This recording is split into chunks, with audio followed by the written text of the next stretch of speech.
the problems with trying to use less stuff is that sometimes we feel like we really need it. What if you live in a city like, say, Cleveland, and you want a glass of water? Are you going to take your chances and get it from the city tap? Or should you reach for a bottle of water that comes from the pristine rainforest of Fiji? Well, Fiji brand water thought the answer to this question was obvious, so they built a whole ad campaign around it. It turned out to be one of the dumbest moves in advertising history. You see, the city of Cleveland didn't like being the butt of Fiji's jokes, so they did some tests, and guess what?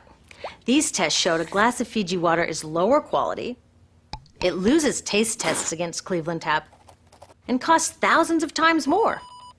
This story is typical of what happens when you test bottled water against tap water. Is it cleaner? Sometimes, sometimes not. In many ways, bottled water is less regulated than tap. Is it tastier? In taste tests across the country, people consistently choose tap over bottled water. These bottled water companies say they're just meeting consumer demand. But who would demand a less sustainable, less tasty, way more expensive product, especially when you can get for almost free in your kitchen? Bottled water costs about 2,000 times more than tap water. Can you imagine paying 2,000 times the price of anything else? How about a $10,000 sandwich?